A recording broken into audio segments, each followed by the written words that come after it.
నుంచి సుదర్శన్ గారు వచ్చినారు.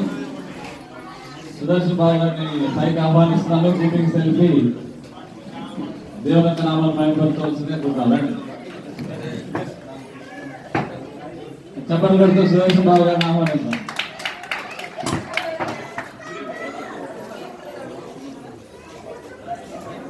దేవునికి స్తోత్రములు. మీకందరికీ కూడా మా యొక్క హృదయపూర్వక వందనాలు తెలియజేస్తున్నాను.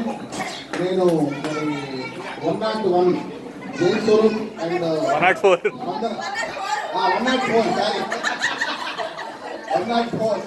జైన్ స్వరూప్ వాళ్ళ స్పందన అంటే జైన్ స్వరూప్ గారి ఫాదర్ని. మరి వీళ్ళందరూ కూడా మమ్మల్ని కూడా మీ యొక్క కుటుంబంలో ఆర్ఆర్ కుటుంబంలో ఒక మెంబర్గా మమ్మల్ని జాయిన్ చేసినందుకు మీకు అందరూ కూడా హృదయపూర్వక వందనాలు తెలియజేస్తున్నాను. ముందుగా మరి క్రిస్మస్ శుభాకాంక్షలు తెలియజేస్తున్నాను. మరి రెండు విషయాలు, ఒక 4-5 విషయాలు అంటే బైబిల్లో ఉన్నటువంటి